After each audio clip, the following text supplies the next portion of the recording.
kita udah tahu banyak hal, udah tahu ini itu. Tapi kenapa walaupun orang-orang yang merasa pintar itu, tapi kalau kita lihat kesehariannya, mereka benar-benar bahagia nggak sih? Kenapa orang yang merasa pintar itu malah biasanya cenderung rentan stres, terus gampang ngeblame, gampang menyalahkan orang, atau pengen mengendalikan banget. Semakin kita pengen mengendalikan kan kita semakin sulit untuk melepas, semakin sulit untuk bahagia. Oke, kita bahas di sini. Agak nge-lag nih. Oke, mengenai bahagia. Bahagia tuh kalau saya kategorikan ada 3 macam bahagia dalam kehidupan sehari-hari, yaitu mudah, sering, dan awet. Mudah bahagia ini kaitannya sama kita seberapa mudah sih untuk bahagia. Gimana caranya untuk mudah bahagia? Caranya untuk mudah bahagia adalah tentukan syarat kita untuk bahagia segampang mungkin, semudah mungkin. Misalkan contoh, saya waktu zaman kuliah, tuh zaman masih kantong kempes ya, bokek. Kantong mahasiswa, dulu saya sukanya makan di kantin supir. Mungkin kalau ada yang tahu ada namanya kantin biru tuh di Supermall.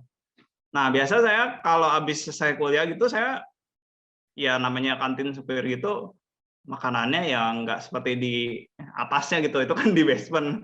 Kalau di mall-nya ya harganya beda gitu. Nah, kalau di sana makanannya lebih murah harganya. Saya biasa dulu suka beli Milo hangat. Nah, Milo hangat tuh harganya berapa 15 tahun yang lalu kali. Harganya mungkin sekitar 1.000 atau 2.000 gitu segelas. Nah, itu saya biasa menikmati segelas Milo hangat tuh bisa sampai setengah jam, tapi rasanya begitu satu tegukan, surga dunia. Enak banget rasanya. Padahal cuma 2.000 gitu.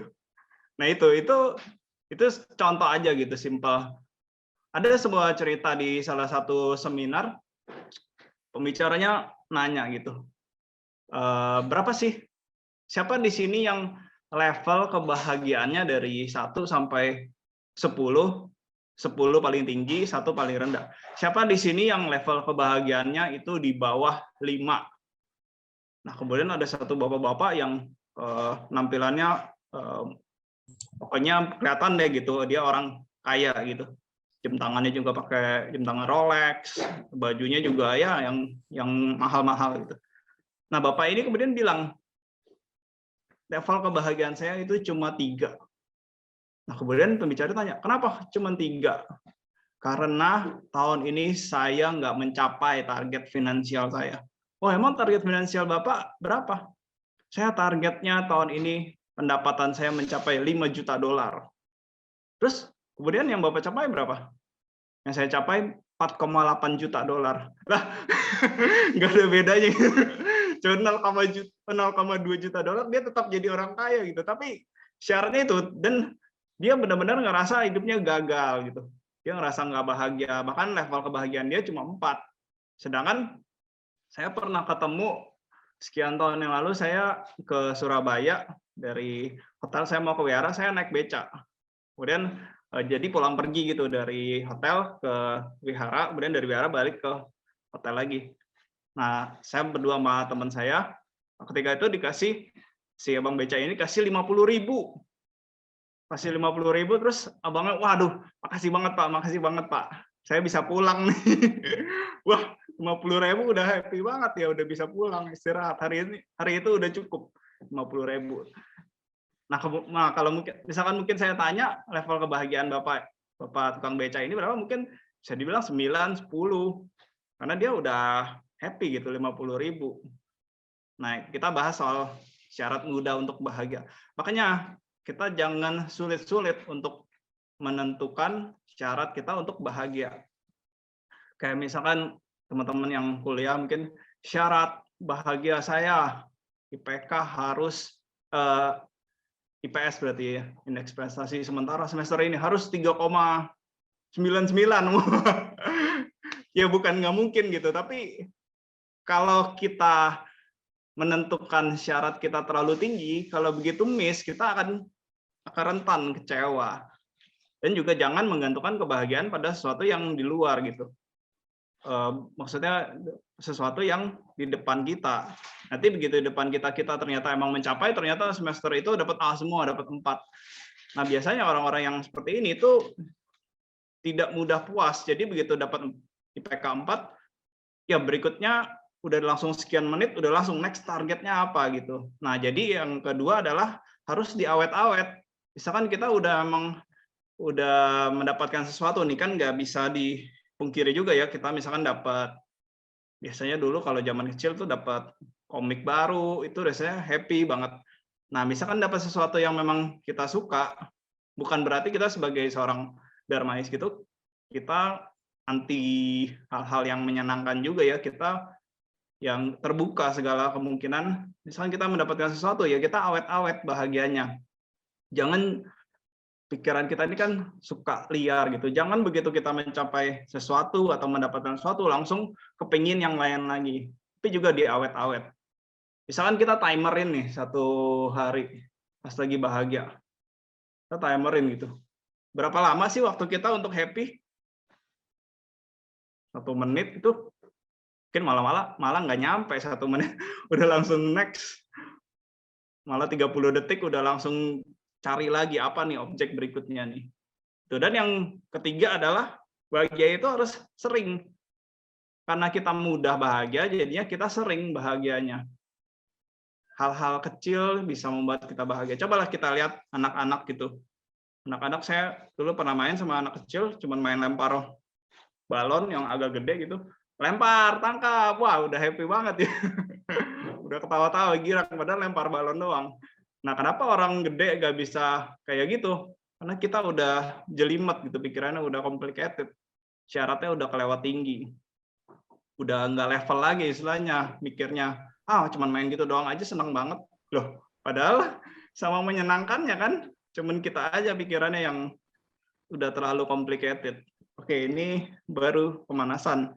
Jadi kita tuh bahagia harus mudah, sering, dan diawet-awet. Karena kita tahu segala sesuatu ini pun akan berlalu. Jadi bahagia pun akan berlalu. Jadi sebisa mungkin diawet-awet. Oke, next. Nah, ini ada sebuah quote bilang, "Be happy, you never know how much time you have left." Nah, kita harus bahagia kini dan saat ini. Oke, kita masuk ke topik pembahasannya. Jadi secara menyeluruh, kebahagiaan itu holistic happiness ada 3, good life. Yang 2 ini good life dan meaningful life itu diambil dari tadi Martin Seligman. Sedangkan yang peaceful life ini ciri Buddhis gitu. Kita tambahin di situ. Nah, yang pertama good life ini mengenai diri kita sendiri, oneself. Jadi kita tuh harus, apalagi sekarang zaman pandemi, kita harus sehat, health, punya kesehatan. Buddha bilang kesehatan adalah perolehan terbaik. Nah, yang kedua adalah memiliki wealth atau kekayaan, kecukupan materi. Dalam dunia materi ini ya tentu kita butuh materi gitu, kita butuh wealth. Nah, mengenai kesehatan ini ada pasti banyak yang kenal ya, ini bapak-bapak yang badannya kecil ini. Ya, Mas Aderai. Ini salah satu tokoh yang banyak menginspirasi saya, nggak cuma soal kesehatan, tapi mengenai inspirasi kehidupan juga. Nah, sehat itu di sini tipsnya saya bagi jadi 2, yaitu olahraga. Yang paling mudah dan murah adalah jalan kaki. Kemudian kita jaga pola makan kita, atau jaga mulut. Jadi yang pertama disingkat jaki, yang kedua jamu. Jaki dan jamu. Olahraga, jalan kaki itu ada ini. Nah, penelitian di Stanford University tahun 2017, rata-rata penduduk dunia berjalan kurang lebih 5.000 langkah lah per hari. Nah, orang Hong Kong paling rajin jalan kaki, 6.800. Kemudian orang Indonesia yang paling malas di jalan kaki, rata-rata 3.500 langkah. sampai ada istilah kaum rebahan segala. Nah gitu, padahal jalan kaki itu manfaatnya banyak banget. Selain murah, mudah juga, dan ternyata banyak manfaatnya, bikin panjang umur, menyehatkan jantung, membakar lemak, mengurangi risiko nyeri sendi, meningkatkan kekebalan tubuh. Nah itu saya sendiri, saya pakai pedometer di HP saya, itu rata-rata ya sekitar 5.000, kadang 6.000. Tapi saya komit sehari harus jalan kaki minimal 5.000. Karena itu yang paling mudah dan murah gitu. Karena tubuh kita nih kalau nggak digerakin, nggak dijaga, ya akan rentan juga gitu untuk sakit. Kemudian kata Mas Adera ini bilang, mulut kita ini jadi sumber kesehatan dan sumber kesakitan. Kemudian kalau kita makan enak, terus yang berlemak, yang goreng-goreng, terus nggak diimbangi dengan pola hidup sehat, pola makan sehat, kita tuh ibaratnya organ tubuh kita tuh udah teriak-teriak gitu, tolong, tolong, jangan masukin lagi. Nah, enak untuk lidah kita, tapi nggak enak buat organ kita gitu. Lidah kita enak gitu makannya, yang manis-manis, terus nah enak gitu, tapi organ kita udah teriak-teriak. Nah itu kata Mas Aderai. Oke, kita lanjut. Kemudian berikutnya, tadi tentang health, kesehatan. Kalau di Dhammapada 204 itu yang Buddha bilang, kesehatan adalah perolehan terbaik zaman sekarang ini, apalagi zaman pandemi ini, yang penting kita sehat dulu deh.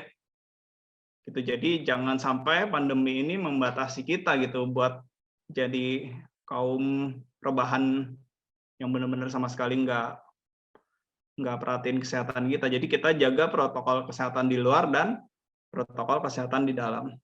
Kemudian berikutnya adalah mengenai wealth. Itu Buddha sampaikan di Dhammapada 203, kelaparan adalah penyakit terparah. Jadi Buddha sendiri itu sadar banget, bahkan sampai suatu ketika tuh ada cerita katanya seorang petani yang baru capek kerja, tapi saking ngebetnya gitu, pengen dengar ceramah dari Buddha, sampai petani ini langsung masuk. Tapi Buddha menunda dulu untuk ceramah. Buddha rela nungguin petani ini untuk ngisi perutnya dulu. Karena kalau lapar ya biar gimana pun susah gitu untuk mencarap dhamma. Nah gitu. Jadi ini kaitannya kekayaan dengan isi perut kita gitu. Nah ini adalah bahan, itu kekayaan kan hubungannya dengan kesuksesan, kunci sukses. Kata orang kalau mau sukses itu pertanyaannya harus benar. Misalkan contohnya ada seorang guru di kelas, misalkan ditanya gitu, Bapak lagi ngapain? Terus gurunya bilang, ngajar gitu sambil nada kesel gitu. Tapi satu guru lain ditanya, ketika lagi di kelas, guru ini tanya, Bapak lagi ngapain? Terus guru ini bilang, saya lagi mendidik calon pemimpin bangsa. Wah, nah gitu, beda pertanyaan, pertanyaannya sama tapi jawabannya beda. Apa yang dilakukannya, kegiatannya, aktivitasnya, kemudian yang dipelajari kan jadi beda gitu. Kalau yang pertama mungkin cuma ngerasa ngulang doang, ya hidupnya cuma ngajar, cuma sebatas pekerjaan doang sebagai job. Sedangkan yang kedua ngerasa kerjaan ini meaningful sekali gitu. Saya mendidik calon pemimpin bangsa. Murid-murid yang saya didik itu banyak yang berhasil kehidupannya, dan itu apa yang dilakukannya beda, yang dipelajarinya juga beda. Kemudian juga mungkin memperlakukan murid-muridnya itu beda, bisa tegas, mungkin bisa memarahi muridnya karena tahu muridnya kalau keterusan kebablasan bisa jadi orang yang nggak benar gitu. Nah, kalau kita sendiri, saya mau tanya satu orang aja volunteer gitu. Selama ini kan kita tahu kunci sukses itu ada banyak ya. Saya mau tanya dong, volunteer satu orang, kunci sukses menurut Anda itu apa sih? Ini aja nih, Yukai. Menurut Yukai, kunci sukses apa sih? Apa aja? Bisa membahagiakan keluarga kok. Oke. Ada lagi nggak? Konsisten dan komitmen kok. Konsisten, komitmen. Ada lagi? Siapa lagi? Apalagi Siska yang muncul aja nih di monitor saya. Pepin ada nggak Pepin?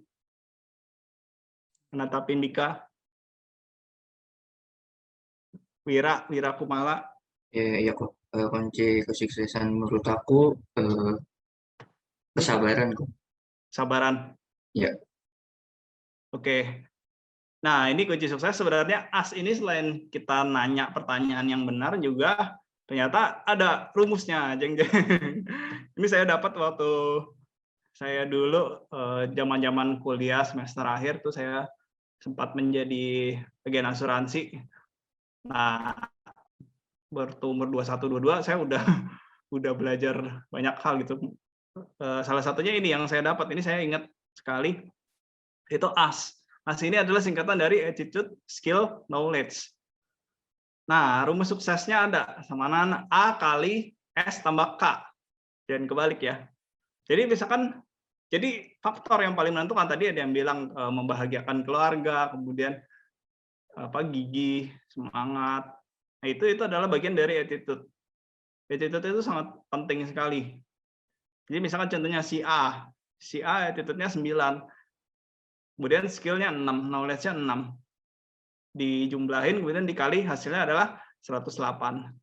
Nah, yang kabar baiknya adalah untuk orang-orang yang memiliki attitude yang baik, skill dan knowledge ini bisa dilatih, bisa ditambahin. Sedangkan attitude ya bisa juga, orang bukan berarti nggak bisa berubah gitu. Cuman kalau udah mengakar, udah menjadi karakter itu ya lebih sulit, bukan berarti nggak bisa. Sedangkan yang si B ini attitude-nya 5. Ya misalkan dia sombong, kemudian suka merendahkan orang, terus juga malas orangnya. Tapi dia punya skill dan knowledge-nya tinggi gitu, 9 tambah 9. Skill-nya 9, knowledge-nya 9. Nah, kalau dijumlahin 90, kalah sama si A. Nah, gitu. Jadi bukan berarti kita jadi orang yang attitude-nya baik itu, tapi kita juga malas-malesan gitu. Kita nggak mau belajar, kita nggak mau punya skill, kita nggak mau nambah pengetahuan kita. Karena katanya, kata Patah itu bilang, pengetahuan di dalam dunia ini itu ibarat seperti air di samudra luas. Tinggal seberapa banyak yang mau kita bawa. Apakah kita bawa gelas kecil, atau kita bawa ember, atau kita bawa truk pembawa air gitu. Itulah gambarannya. Kita banyak belajar, kita banyak membuka hal baru, banyak belajar hal baru, terbuka terhadap segala pengetahuan. Tapi pengetahuan itu sendiri ada yang memang esensial atau ada yang enggak. Cuma kita terhadap pengetahuan ini kita perlu juga mengetahui hal-hal yang umum gitu. Misalkan contohnya bawa mobil, kita tahu ngerti-ngerti dikit lah. Kalau misalkan ada yang nggak beres, ya kita tahu gitu. Atau misalkan rumah, jangan sampai kita nggak tahu sama sekali gitu cara ganti lampu gitu. Tapi kita tahu lah, ngerti dikit-dikit. Selain kita juga belajar hal yang benar-benar menjadi minat kita. Kita menjadi spesialis di bidang itu. Itu jadi pengetahuan yang umum kita ngerti dikit-dikit. Jangan sampai kita blank sama sekali gitu. Sedangkan juga kita asah terus di kemampuan yang kita senangi, menjadi spesialis kita. Oke, next. Sedangkan kata Buddha sendiri di Anguttara Nikaya 4.62 ada 4 kebahagiaan rumah tangga, yaitu kebahagiaan memiliki, itu memiliki harta. Kedua, kebahagiaan menikmati. Jadi kita punya harta jangan nggak bisa dinikmati gitu, dikumpulin doang, tapi kita nggak nikmati. Kemudian kebahagiaan tidak berutang. Terus yang keempat adalah kebahagiaan tidak tercela. Jadi kekayaannya didapat dengan cara yang benar. Kemudian berikutnya, sikap terbaik terhadap harta. Sikap terbaik terhadap harta, satu, mencari harta dengan cara sah dan tidak merugikan. Yang kedua, menikmati harta demi kebahagiaan diri sendiri dan keluarga.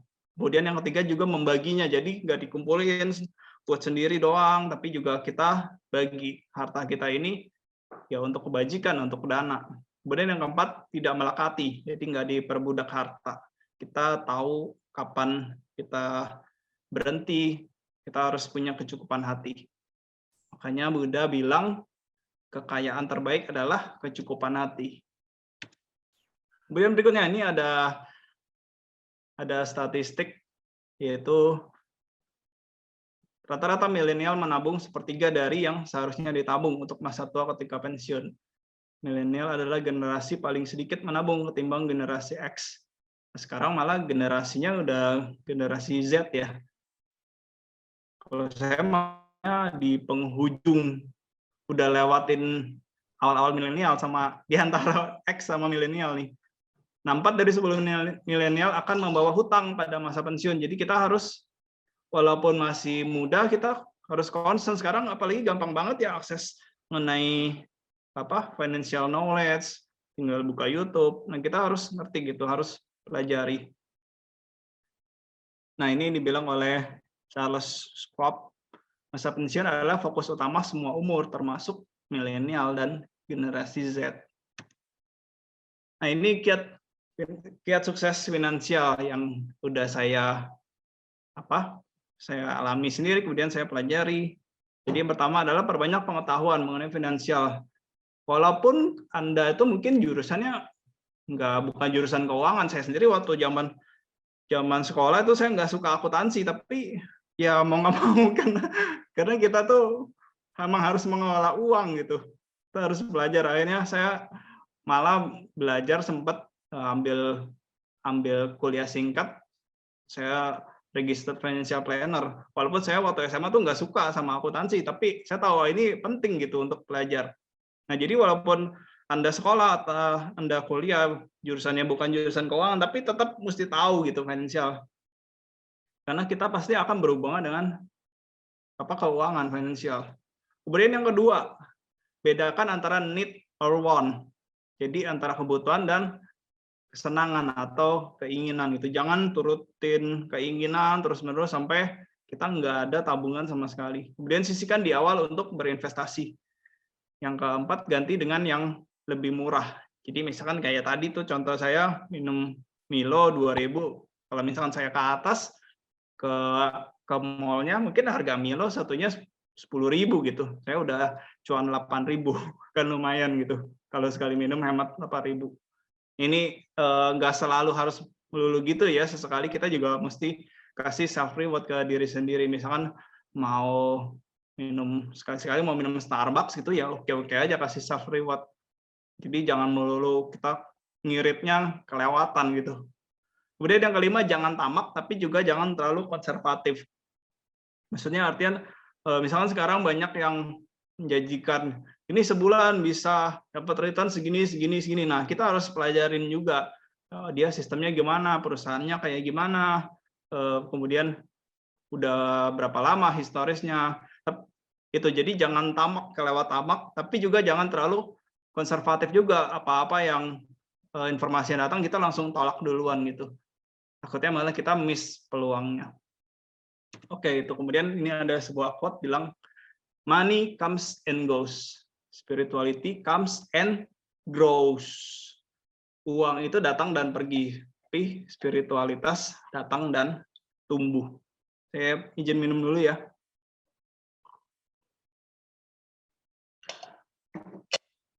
Oke, kita lanjut. Nah, kemudian berikutnya adalah meaningful life. Tadi kan yang pertama kan itu untuk diri kita sendiri kan. Nah, yang kedua ini adalah untuk orang lain. Jadi kita harus melayani dan memberi.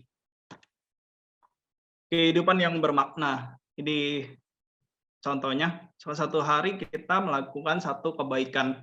Ini adalah quote dari teman saya. Dia quote-nya bilang satu hari satu kebaikan, satu doa. Nah, itu bagus juga gitu dilakukan. Tapi ini sebenarnya minimal gitu, satu hari satu kebaikan. Kalau bisa lebih ya lebih bagus lagi. Minimal satu hari satu kebaikan. Kemudian ada namanya juga kebajikan acak. Saya pernah dulu waktu berapa tahun lalu ngajar retret anak-anak. Nah, mereka tuh ditugasin untuk melakukan random act of kindness, jadi melakukan kebajikan acak. Misalkan contohnya mereka memungut sampah di jalan, kumpulin mereka buang ke tempat sampah. Atau ada AI yang lagi masak gitu, bawa barang banyak, kemudian AI ini mau masuk ke dapur, nah pintunya ketutup gitu, mereka bukain pintu. Nah itu masuk dihitung kebajikan acak. Jadi kalau semakin banyak kebajikannya, nah nanti mereka laporan gitu sore. Oh saya tadi melakukan ini. Oh good, bagus. Nah dalam kehidupan sehari-hari juga kita semestinya kayak gitu. Kita menjadi orang yang proaktif gitu. Apa yang bisa kita lakukan untuk kebajikan, walaupun nggak ada yang ngelihat ya kita lakukan. Misalnya contoh di jalan ada lihat paku, wah paku nih bahaya nih kalau misalnya ada motor atau mobil atau kena kaki orang gitu bahaya. Nah kita ambil aja, kita buang gitu. Jadi kita melakukan kebajikan yang acak. Kemudian bisa juga meaningful life ini kita bergabung dengan organisasi atau komunitas yang bisa melakukan kebajikan sama-sama. Seperti contohnya teman-teman di Buddhist Reborn ini. Nah ini kan melakukan kebajikan yang dalam bentuk komunitas gitu. Jadi sama-sama melakukan kebajikan. Kemudian ada 4K, yaitu dimulai dari kebajikan itu. Dimulai dari kita sendiri, kemudian kini saat ini juga, kemudian dari hal yang kecil, kemudian continue berkelanjutan.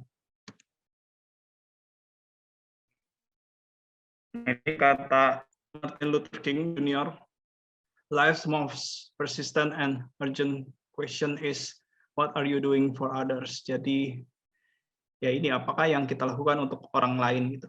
Jadi semasa hidup kita, jangan kita cuma untuk ngejar kebahagiaan diri sendiri aja, tapi juga kita harus bersumbangsi terhadap dunia, sehingga membuat dunia sedikit lebih baik dengan kehadiran kita.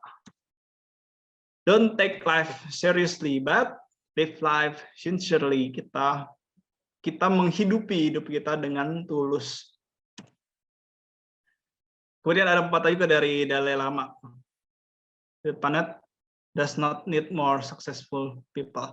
Planet kita ini nggak memerlukan orang yang lebih banyak orang yang sukses, tapi planet kita ini sangat membutuhkan para pembawa kedamaian, para penyembuh, para pemulih, para pencerita, dan para pecinta, lovers of all kinds. Jadi yang menyayangi semuanya. Itu kata Dalai Lama. Kemudian kata Master Santidewa bilang semua kebahagiaan di dunia ini berasal dari niat untuk membahagiakan orang lain. Sedangkan semua penderitaan di dunia ini berasal dari niat untuk membahagiakan diri sendiri saja. Jadi ada kata sajanya. Membahagiakan diri sendiri ini boleh nggak? Boleh. Tapi kalau udah terlalu fokus sama diri sendiri aja itu jadi sumber penderitaan. Dan ini ada di Sutta. Udah bilang, oh ya ini saya ambil dari IG Lembaga Tipitaka Indonesia, Tipitaka Harian dari Hipasiko. Anda bisa follow, kemudian bisa tiap hari dapat sutta-sutta, bisa dibaca, bisa diserapi. Buddha bilang banyak belajar, melakukan kebajikan pada kehidupan yang singkat di sini. Saat tubuh terurai, orang bijaksana, ia terlahir di surga. Oke, kita masuk yang ketiga, yaitu peaceful life.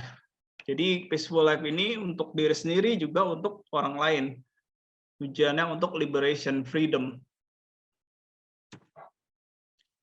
Ini kata-kata saya ambil dari Bante Panyawaro. Itu jangan hanya kerja sosial aja. Jadi kita kerja sosial boleh, tapi juga kita bersihkan kotoran batin diri sendiri.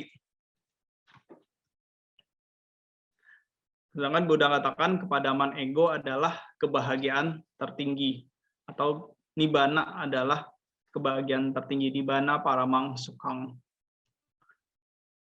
Jadi yang dibahas mengenai peaceful life ini kita adalah PR kita selama seumur hidup. Apalagi kita yang udah ngerti Dhamma, itu PR kita adalah Nibbana, tujuan kita. Yaitu suatu ketika, jadi ini ada background story-nya di sutta ini, Jambuka Dakka Samyutta. Jadi suatu ketika Bhikkhu Sariputta tuh ditanya sama seorang, jadi papas-papasan gitu lewat di jalan, Kemudian Bhikkhu Sariputta ditanya, Bante, apa sih yang diajarkan oleh Petapa Gotama itu? Kemudian kan, nah kalau misalkan kita jelasin soal nibbana gitu, kan ada beberapa istilah tuh, kalau nggak salah ada 38 ya istilah nibbana, yang tidak terlahir, yang tidak terbentuk, yang tidak itu kan. Kita susah jelasin gitu. Tapi Bante Sariputta tuh piawai.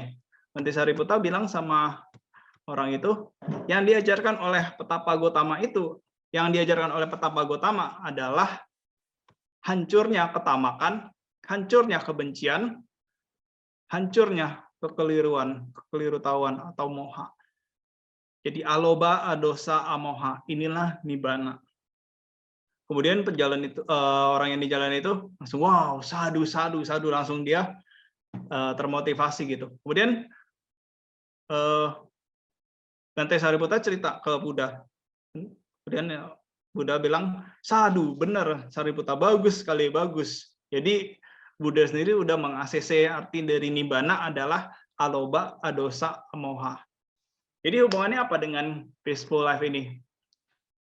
Hubungannya adalah dengan kita semakin mengurangi ketamakan, mengurangi kebencian, mengurangi kekelirutawan, kita akan semakin peaceful, kita akan semakin damai.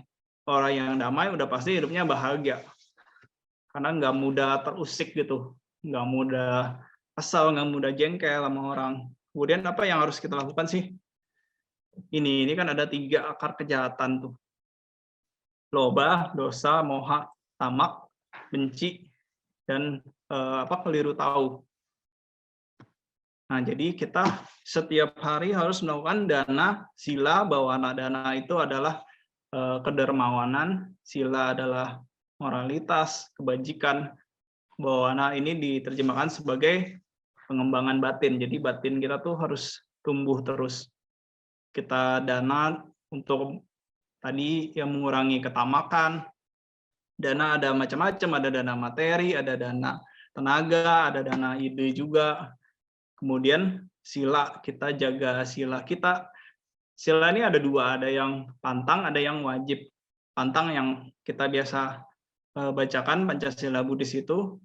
Kemudian ada juga yang wajib, yaitu kebalikannya gitu. Kebalikannya dari yang pantang, kita misalkan yang sila pertama, kita tidak, saya cenderung lebih suka menggunakan istilah tidak menyakiti. Bukan berarti tidak membunuh itu bukan prioritas ya. Tidak membunuh itu juga prioritas. Cuman kalau tidak menyakiti ini lebih halus lagi gitu. Karena kalau kita yang udah baik dalam menjalankan sila, misalkan memang udah tidak membunuh atau jarang sekali membunuh, misalkan membunuh nyamuk udah jarang sekali, bahkan ada yang tidak melakukan sama sekali. Nah, biasa tidak membunuh ini ya dalam tanda kutip lebih mudah gitu. Tapi kalau tidak menyakiti biasanya kita nggak sadar gitu. Kadang-kadang omongan kita kasar, kadang-kadang omongan kita keras. Nah, itu jadi menyakiti orang lain. Jadi kalau saya sendiri itu lebih memilih untuk sila pertama itu untuk tidak menyakiti. Kalau orang yang tidak menyakiti sudah pasti tidak membunuh gitu. Kemungkinan besar udah tidak membunuh lagi. Dan kita sebisa mungkin ya jangan sampai membunuh makhluk apapun. Kemudian ada juga yang kedua, tidak mencuri, ya kita berdana, kita dermawan.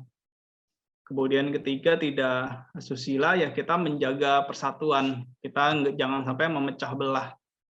Yang keempat, tidak bohong. Jadi ya kita berkata kebenaran, kita membagikan pesan-pesan baik, kita juga berkata yang halus, yang ramah.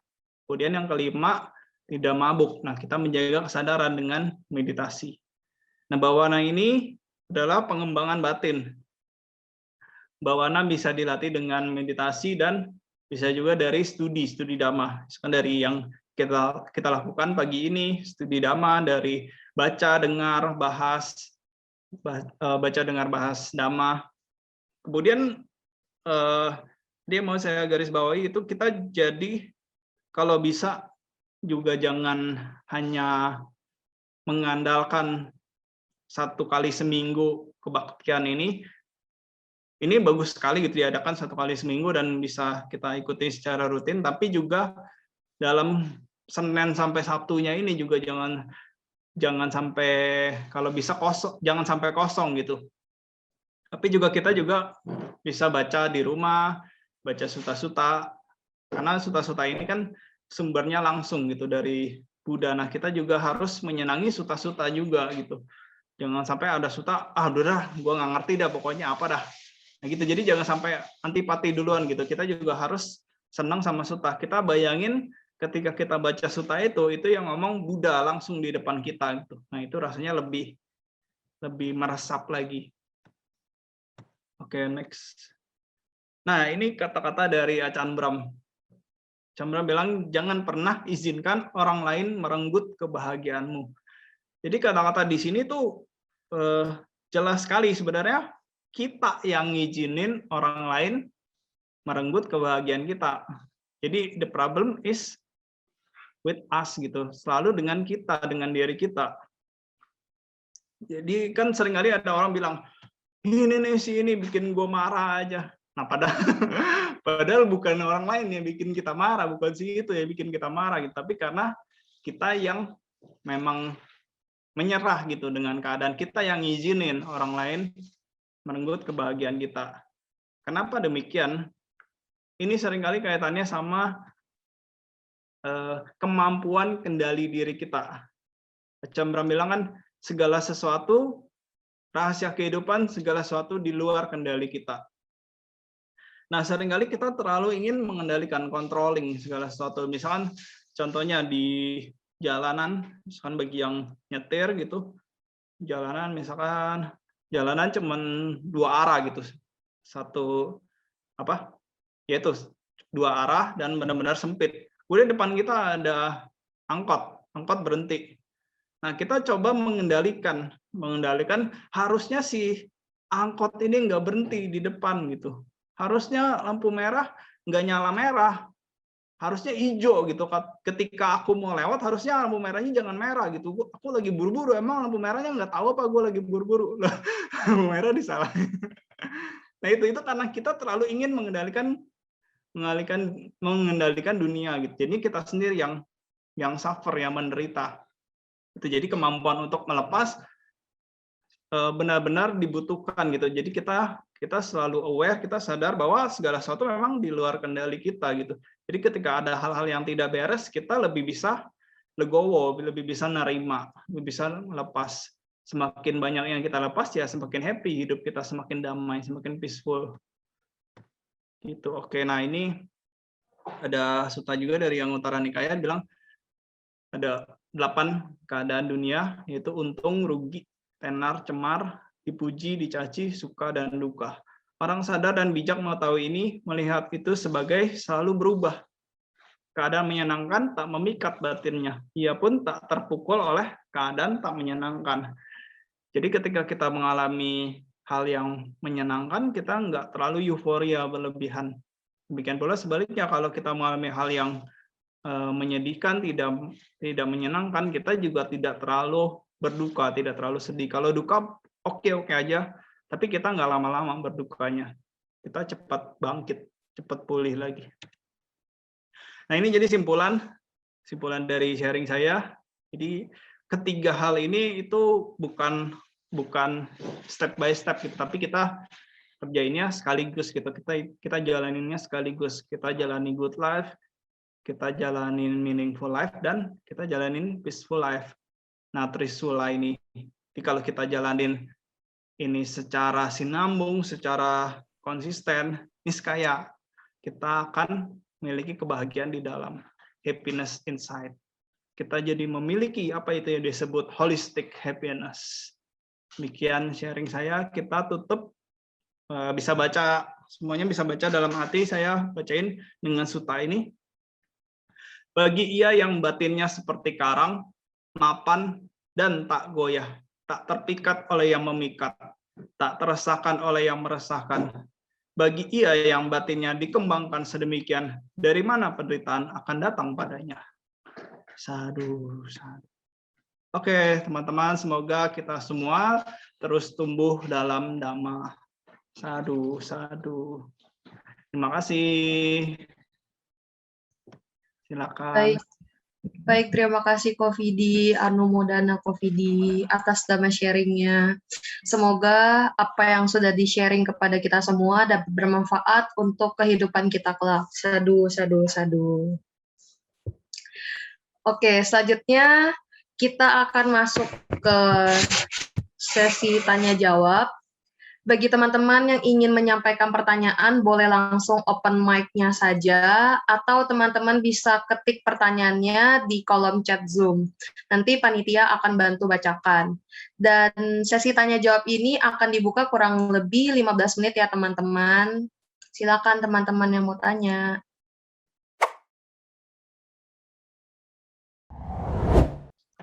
Ayo teman-teman yang mau tanya dipersilahkan. Jangan malu-malu. Nah, ada yang tanya kok. Iya. Saya bacakan ya kok. Oke. Halo Kofidi, nama budaya, mau tanya kok. Apakah dengan memikirkan hal-hal positif di tengah-tengah keterpurukan dapat membuat batin lebih bahagia? Atau hanya bahagia sesaat saja? Terima kasih kok. Silakan kok. Siap. Nah, jadi ya ini justru malah lebih bagus gitu loh. Timang lagi ngalamin hal negatif, kita mikirnya negatif mulu. Kan apa yang kita pikirkan jadi kelanjutannya jadi apa yang kita lakukan gitu. Kita mikirinnya negatif mulu ya perbuatan kita jadinya negatif gitu. Sedangkan kalau misalkan kita mikirnya negatif, sedangkan kalau misalkan kita ngalamin kejadian negatif, tapi kita tetap positif, itu kita bisa jadi lebih tenang. Kita lebih tenang, kemudian kita cari solusinya apa.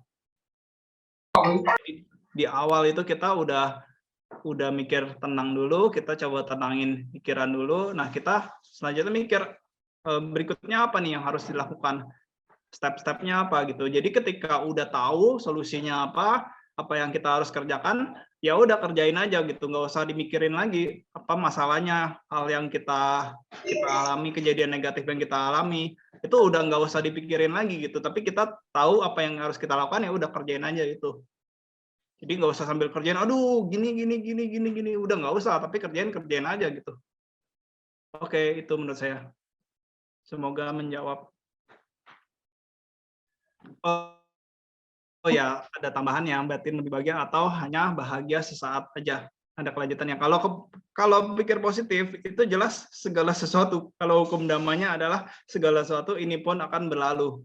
Kalau kita mikir positif, ya pasti positifnya ini tetap akan berlalu gitu. Tapi at least itu lebih baik daripada kita mikirnya negatif. Negatif udah bikin tambah stres juga, malah bisa jadi otak kita jadi buntu gitu, nggak bisa mikir. Yang mendingan kita mikir positif dulu, kita tenangin diri dulu. Nah, kita baru mikir dah apa yang kita bisa lakuin dan kerjakan. Oke. Semoga membantu.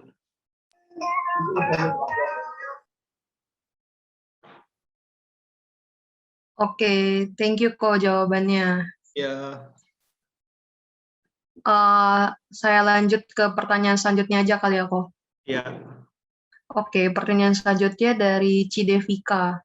Halo Kofidi, aku mau tanya, apakah dengan menjalankan peaceful life saja kita dapat mendapatkan holistic happiness?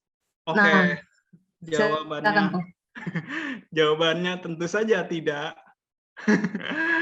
Karena misalkan kita mau menjalani peaceful life gitu. Saya pernah beberapa tahun lalu gitu, saya namanya self retreat gitu. Saya pergi retreat sendirian ke Trawas di Jawa Timur. Nah, itu jadi di sana tempat meditasi.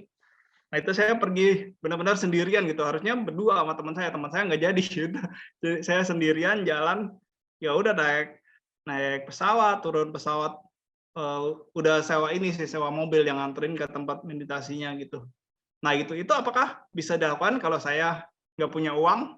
Nggak bisa juga gitu. Kan harus beli tiket pesawat, harus ya dana juga ke wiharanya, kan kita sebagai istilahnya udah bermeditasi, udah retret di situ. Itu jadi 3 hal ini sebenarnya saling sinambung gitu. Kalau misalkan kita jalanin peaceful life bisa-bisa aja, tapi kita juga butuh uang gitu. Kita butuh good life juga. Jadi jangan sampai kita melakukan peaceful life tapi jadi orang yang ansos, antisosial. Nah, kita melakukan peaceful life juga harus melakukan juga meaningful life gitu. Jadi kita balance lah, kita kehidupan di dalam diri kita, dalam batin kita itu peaceful, damai. Tapi kita juga bersumbangsi terhadap kehidupan, kita bantu orang, kita melakukan kebajikan, tapi juga jangan kayak kue donat gitu. Kita istilahnya keluar kita baik, tapi dalam lingkaran keluarga kita sendiri bolong. Donat kan luarnya manis, tapi dalamnya bolong. Jadi kita di dalam jadilah seperti kue mangkok. Di luarnya tebal, di dalamnya ya tebal juga berisi gitu. Itu jadi 3 hal ini adalah 3 hal yang saling sinambung. Jadi jangan kita memprioritaskan yang satu dan yang lainnya, kita memprioritaskan yang satu lebih dari yang lainnya, tapi saling sinambung. Mengenai good life ini, ya tadi itu seperti yang saya bilang, kita juga harus mempunyai suatu titik mana kita harus istirahat juga gitu. Kita mempunyai cara-cara untuk kita mengistirahatkan pikiran kita, batin kita. Jadi jangan melulu cari uang mulu, kita harus take a rest, kita harus retreat tuh kan kalau diterjemahkan juga kan kayak mundur gitu loh, seperti mundur. Istilahnya kayak kita menarik diri juga sesekali gitu. Jangan melulu kita mengejar ambisi-ambisi kita secara terus-menerus. Oke, itu semoga menjawab. Sama-sama. Oke, thank you lagi Ko. Selanjutnya ada Ci Violi yang raise hand. Silakan Ci.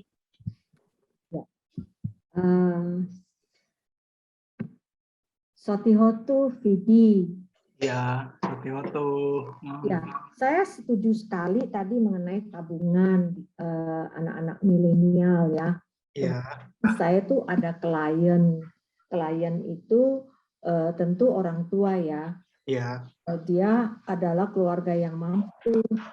Nih, papanya itu keluarga yang mampu. Rumahnya di sekitar Pulau Mas dan besar sekali punya kolam renang. Wow. Anak-anaknya ini disekolahkan di luar negeri ya, di Australia.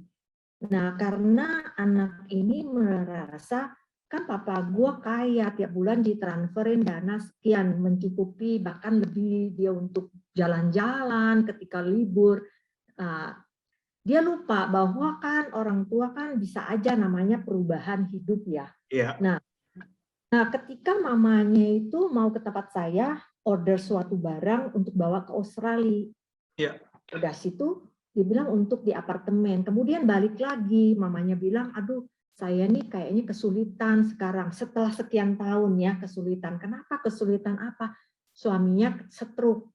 Dia salah satu distributor virgin oil ya, virgin oil. Nah, penghasilannya luar biasa. Akhirnya karena suaminya stroke harus berobat di Singapura. Stroke di Singapura itu diterbangkan pakai jet ya, pesawat jet ya, karena untuk menyelamatkan. Akhirnya otomatis papanya sudah tidak bisa kerja kan. Ya.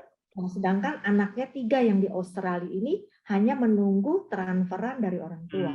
Nah, sekian tahun kemudian, mamanya datang ke saya, dia bilang papanya sudah meninggal, rumah sudah jual, katanya gitu. Sampai terbengong-bengong ya.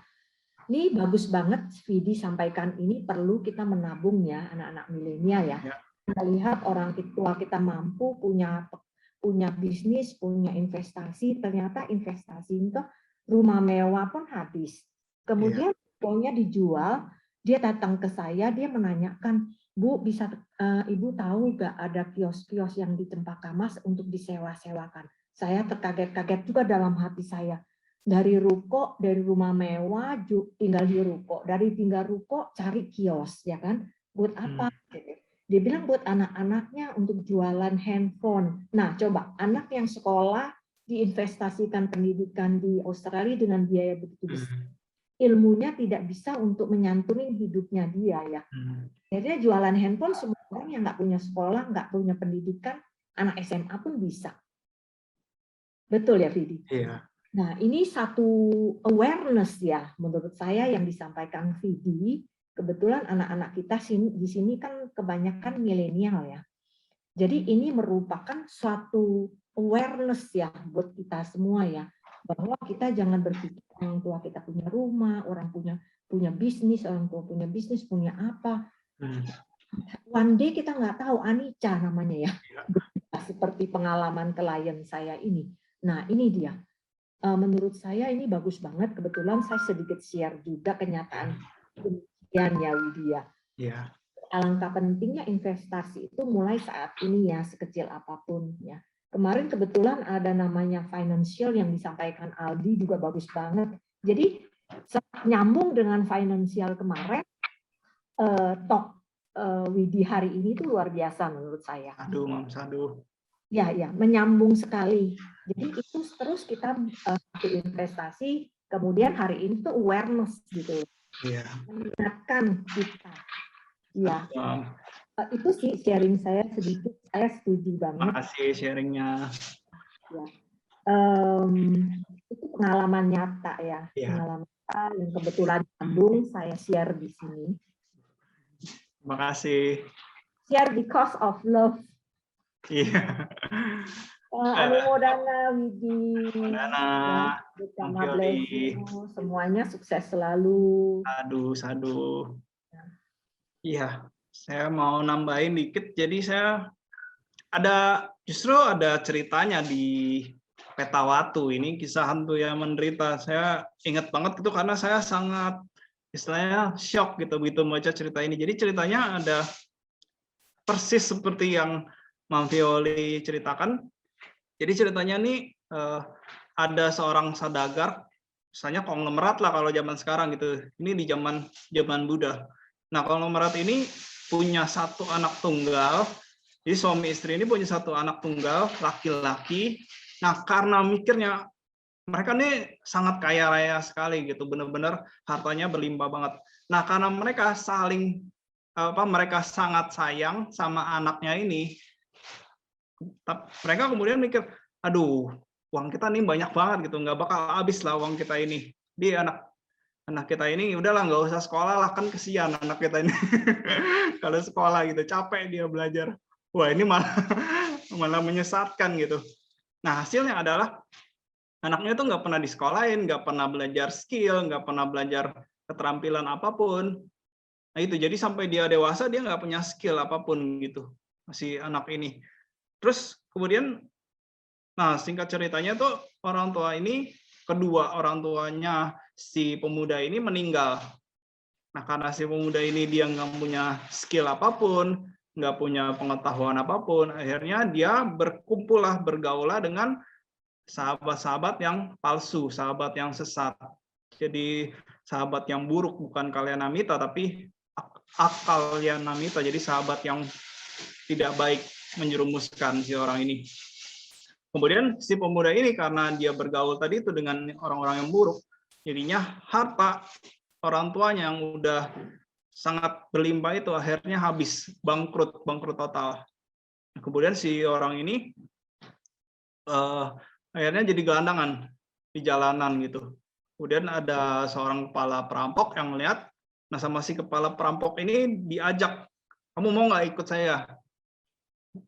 Wah, ya udah, dia namanya bodoh gitu, nggak ngerti apa-apa, ya udah dia ikut aja gitu. Ternyata diajakin ngerampok. Nah, merampok ini kan juga butuh, ya dalam tanda kutip butuh skill gitu ya. Skillnya apa? Skill lari. Nah, nggak taunya ketika mereka lagi merampok, ketahuan lah, diteriakin sama orang-orang, maling. Yang perampok yang lama kan, yang udah kawakan gitu kan, mereka larinya kenceng-kenceng gitu. Sedangkan si pemuda ini juga nggak punya skill lari gitu.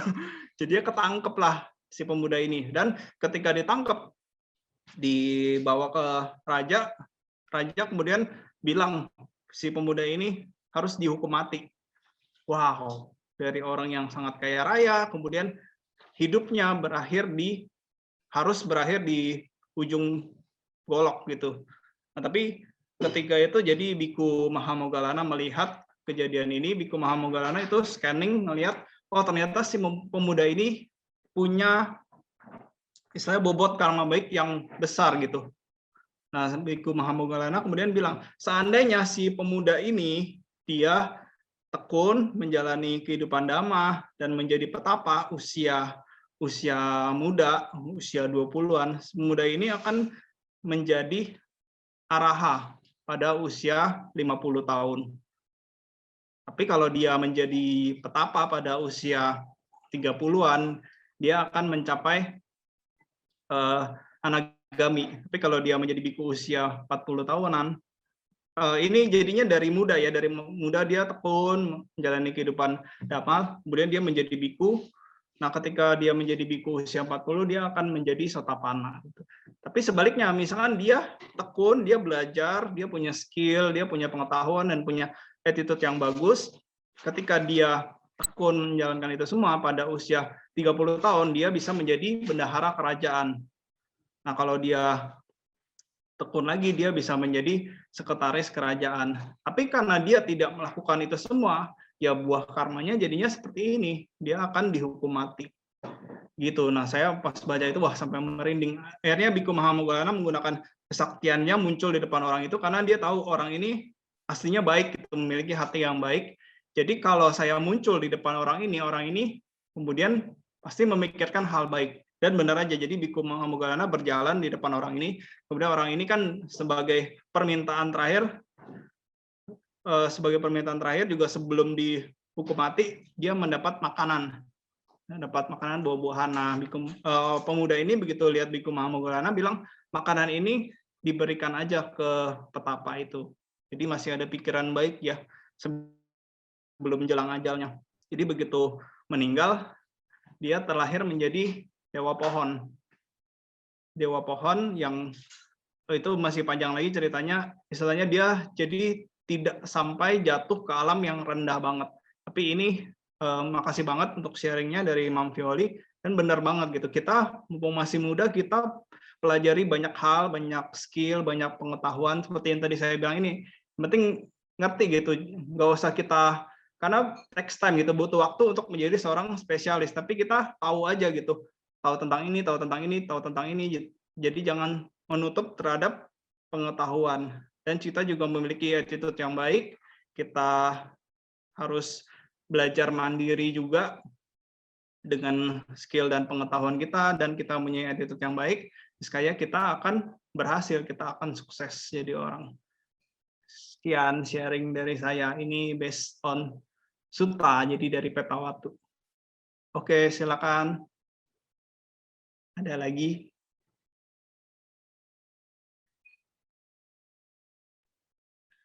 Oke, thank you Kofidi. Thank you Tante Violi.